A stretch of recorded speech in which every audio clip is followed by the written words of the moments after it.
Hello friends, welcome to Bloom kitchen Tamil. நம்ம இந்த வீடியோவில் பார்க்க போகிற ரெசிபி கார்லிக் சீஸ் பிரெட்.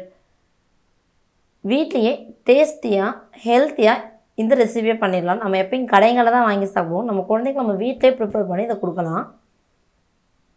ரொம்ப ஈஸி. இது எப்படி செய்யுதுன்னு பார்க்கலாம் வாங்க.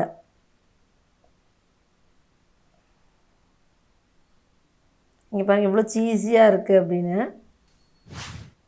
இது செய்கிறதுக்கு நான் 1/4 கப் பால் எடுத்திருக்கேன். சூடான பால் வெதுப்பாக எடுத்திருக்கேன்.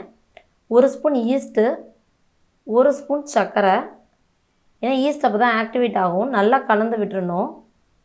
வெதுப்பான பால் தான் இருக்கும். கலந்து விட்டுட்டு ஒரு 5 நிமிஷம் அப்புறம் நல்ல ஈஸ்ட் ஆக்டிவேட் ஆகிடுச்சு. இப்போ உப்பு 1/4 ஸ்பூன் உப்பு, 1 கப் மைதா மாவு, 3 பூண்டு பல்லை சின்னதாக கட் பண்ணி சேர்த்துருக்கேன், 1 ஸ்பூன் வெண்ணெய்.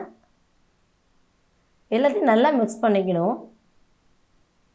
இன்னும் நல்லா சாஃப்டாக பிசைஞ்சிக்கணும். எவ்வளோ சாஃப்டாக நல்லா பிசையுமோ அவ்வளோ சாஃப்டாக பிசைஞ்சிட்டு மேலே மாவு காயாமல் இருக்கிறதுக்காக கொஞ்சமாக எண்ணெய் போட்டு நல்லா அப்ளை பண்ணிவிட்டு இங்கே பாருங்க நல்லா சைட்லேயும் அப்ளை பண்ணிடணும்.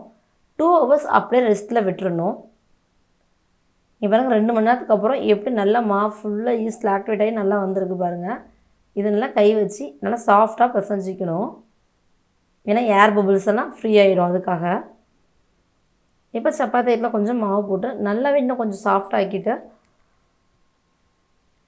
மாவை தைச்சி நல்லா அழுத்தம் கொடுத்து நல்லா சாஃப்டாக பிசைஞ்சிக்கணும். இதுக்கப்புறம் நல்லா திக்கான லேயராக இது பண்ணி ஸ்ப்ரெட் பண்ணிக்கலாம். ரொம்ப சன்னமாக தைக்கக்கூடாது, கொஞ்சம் மொத்தமாக தான் இருக்கணும். இந்த மொத்தம் இருக்கணும். இப்போ வெண்ணெய் ரூம் டெம்பரேச்சருக்கு மெல்ட்டான வெண்ணெய். இது ஒரு 4 ஸ்பூன் வெண்ணெய், 4 பூண்டு பல்ல சீவி எடுத்திருக்கேன், கட் பண்ணியும் போட்டுக்கலாம், 1 கப் கொத்தமல்லி. நல்லா மிக்ஸ் பண்ணிக்கலாம். இதை இந்த 3ஐயும் மிக்ஸ் பண்ணிவிட்டு ஒரு பிளேட்டில் பட்டர் பேப்பர் போட்டு இதை ட்ரான்ஸ்ஃபர் பண்ணியிருக்கேன் நான். அது மேலே நல்லா ஃபுல்லாக அப்ளை பண்ணிடலாம் நம்ம கலந்து வச்சுருக்க பட்டரை. இப்போ துருவின சீஸ் கொஞ்சம் நல்லா ஃபுல்லாக நிறைய நமக்கு எவ்வளோ சீஸ் எடுத்து முடியுமோ அவ்வளோ சீஸ் போட்டுக்கலாம். கொஞ்சமாக ஸ்பார்க்கிள் பண்ணிக்கலாம் சில்லி ஃப்ளேக்ஸை. சைடில் லைட்டாக வாட்டர் அப்ளை பண்ணி ஃபோல்ட் பண்ணிட்டேன். இங்கே பாருங்கள் பட்டர் பேப்பரை வச்சுருக்கேன் நான். ஃபோல்ட் பண்ணி நல்லா ஓரத்துலலாம் ஃபுல்லாக ப்ரெஷர் கொடுத்து லாக் பண்ணிடலாம், இல்லைனா ஓப்பன் ஆகிடும் பேக் ஆகும்போது. மேலேயும் நம்ம பட்டர் எல்லாத்தையும் அப்ளை பண்ணிவிட்டு சில்லி ஃப்ளேக்ஸ் போட்டுக்கலாம். லைட்டாக ரொம்ப கட் பண்ணக்கூடாது, சும்மா மார்க் மட்டும் வச்சு எடுத்துடலாம். அப்போ தான் வெந்ததுக்கப்புறம் கட் பண்ண ஈஸியாக இருக்கும். பேனில் ட்ரை பேனில் அப்படியே உள்ளே வச்சு மூடிடுறேன். ப்ரீ ஹீட் பண்ணல. இதை 35 மினிட்ஸ் ஆகும். குக்கரில் நம்ம ப்ரீ ஹீட் பண்ணிவிட்டு வச்சிடலாம். இங்கே பாருங்க நல்லா 35 மினிட்ஸ் ஆகிடுச்சு. நல்லாவே கலர் சேஞ்ச் ஆகிடுச்சு. வாசனை சூப்பராக இருக்குது கார்லிக் ப்ரெட்டோடது.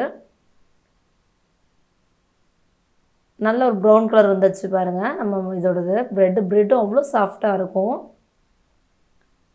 நான் கட் பண்ணி எடுத்து நம்ம ஆல்ரெடி மார்க் பண்ணியிருக்கோம்ல, அது மேலே கட் பண்ணால் ஈஸியாக இருக்கும் கட் பண்ணுறதுக்கு. இங்கே பாருங்கள் எவ்வளோ சீஸியாக இருக்குன்னு. டேஸ்ட்டாகவும் இருக்கும். குழந்தைங்க லைக் பண்ணி சாப்பிடுவாங்க. தேங்க்ஸ் ஃபார் வாட்சிங்.